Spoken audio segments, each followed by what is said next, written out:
अस्सलाम वालेकुम। Soft accounts और टैक्स फ्लैक्स से तनवीर अहमद मुखातिब हूँ। आज मैंने एक छोटा सा सेशन बनाया है उन लोगों के लिए जो कि बेसिक अकाउंटिंग सीखना चाहते हैं और समझना चाहते हैं। ये वीडियो अगर वो देख लेते हैं तो मुझे इंशाल्लाह कॉन्फिडेंट है, मेरे 15 साल का निचोड़ है जो कि मैंने एक पेज पे बनाया है उन लोगों के लिए, यंगस्टर्स के लिए जो प्रोफेशनल अकाउंटिंग सीखना चाहते हैं। अच्छा जी देखें, कोई भी आपसे सवाल करे कि यार आप कहीं पे भी इंटरव्यू देने जाएं और वो आपसे पूछें कि क्या ये what is chart of accounts, pillar of accounts, head of accounts क्या होते हैं, तो अक्सर लोग परेशान हो जाते हैं।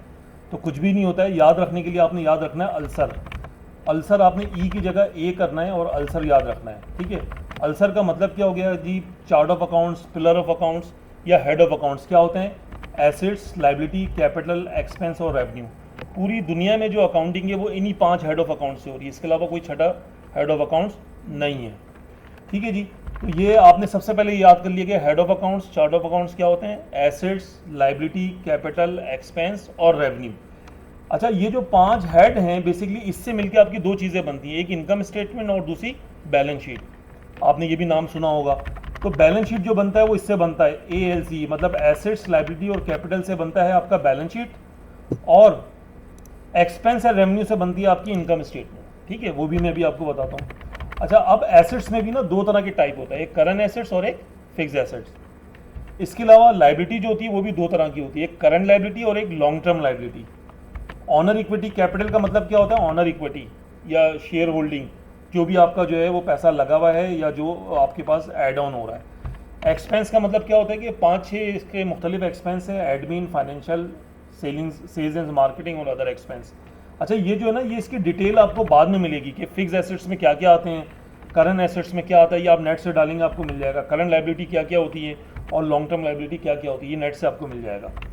इसी तरह एडमिन एक्सपेंस क्या होते हैं, नेट से मिल जाएगा, आप उठा लें। फाइनेंशियल एक्सपेंसेस क्या होते हैं वो उठा लें। अब आ जाते हैं इनकम स्टेटमेंट। इनकम स्टेटमेंट जो है, रेवेन्यू जो है वो 3 तरह की बनती है। एक होती है ट्रेडिंग अकाउंट, मतलब जो सेल और परचेज कर रहे हैं उसको कहते हैं ट्रेडिंग अकाउंट।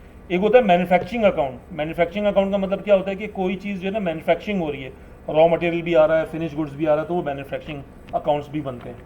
इसी तरह एक सर्विस इनकम का भी जो है वो प्रॉफिट एंड लॉस बनता है, जैसे स्कूल हो गए, मदारिस हो गए, इसके सर्विस इनकम बनता है क्योंकि इसकी कोई ट्रेडिंग या मैन्युफैक्चरिंग नहीं होती है। तो इस तरह 3 तरह के प्रॉफिट एंड लॉस बनते हैं। अब आ जाते हैं हम इनकम स्टेटमेंट में। इनकम स्टेटमेंट बेसिकली इस तरह बनती है, वो मैंने आपको बता दिया। और बैलेंस शीट कैसे बनता है वो मैं बता देता हूँ। किसी भी ऑर्गेनाइजेशन में आप जाएंगे तो आप जब फाइनल अकाउंट्स बनाते हैं तो ये 2 चीज़ों की ज़रूरत होती है, इनकम स्टेटमेंट, बैलेंस शीट। और भी चीज़ें चाहिए होती हैं लेकिन अभी हम बेसिक्स की बात कर रहे हैं। तो अब हम आ जाते हैं इनकम स्टेटमेंट कैसे बनाते हैं। आप सेल्स ले लेंगे। सेल्स का मतलब हो जाता है नेट सेल्स। नेट सेल्स कैसे निकालते हैं कि आपने कोई भी पूरे, अच्छा एक और बात कि इनकम स्टेटमेंट याद रखिएगा फॉर द पीरियड होती है और बैलेंस शीट होता है as on. For the period का मतलब क्या हो गया कि आप जनवरी का अगर आप बना रहे हैं प्रॉफिट एंड लॉस तो क्या लेंगे? 1 जनवरी से लेके 31 जनवरी, ठीक है। बैलेंस शीट जब आप लेंगे तो आप लेंगे एज ऑन 31 जनवरी, मतलब लास्ट तारीख तक का जो है वो बैलेंस शीट बनता है। अब आ जाते हैं हम इनकम स्टेटमेंट में। इनकम स्टेटमेंट में आप क्या करते हैं? सेल्स ले लेंगे, जो पूरी आपकी सेल्स हो रही है सेल्स को टोटल करेंगे और यहाँ ले लेंगे। उसमें से आप लेस करेंगे अगर कोई सेल रिटर्न हुआ है या माल वापस हुआ है, कोई डिस्काउंट दिया आपने, तो आपकी नेट सेल आ गई ₹1,00,000 की। अब निकालते हैं कॉस्ट ऑफ गुड्स सोल्ड। ये फार्मूला है इनकम स्टेटमेंट निकालने का। फार्मूला क्या है? Sales minus COGS, cost of goods sold. जो माल आपने ऊपर बेचा है ₹1,00,000 का, इसमें कॉस्ट क्या आई है, ये कैसे निकालते हैं? ये ऐसे निकालेंगे आप, बहुत आसान फार्मूला। ओपनिंग बैलेंस ले लेंगे। ओपनिंग बैलेंस किसका लेंगे? क्योंकि आप जनवरी का बना रहे हैं तो 1 जनवरी का ओपनिंग बैलेंस ले लेंगे, स्टॉक का, कि माल कितना पड़ा हुआ था, कितनी वैल्यू का माल पड़ा हुआ था। फिर आप 1 तारीख से लेके और 31 तारीख तक जिस पीरियड का आप बना रहे हैं प्रॉफिट लेना, उस पीरियड की परचेजेज ले लेंगे। परचेजेज भी नेट परचेजेज हमने लेना है, जिसमें आप परचेज रिटर्न और परचेज डिस्काउंट को लेस करके नेट परचेज ले लेंगे। तो अब आपके पास क्या हो गया कि अभी मटेरियल अवेलेबल फॉर सेल, ₹95,00,000 का माल आपके पास अवेलेबल था। इसमें से आप एंड स्टॉक जो होता है उसको लेस कर देंगे ₹8,500। मतलब ये कि जो 31 तारीख को आपके पास स्टॉक पड़ा हुआ था वो लेस कर देंगे। तो आपके पास क्या आ जाएगा? COGS का मतलब कॉस्ट ऑफ गुड्स सोल्ड। जो माल ₹1,00,000 का आपका बिका है, इसमें जो आपका प्रॉफिट आया है वो 86,500 का आया, ठीक है।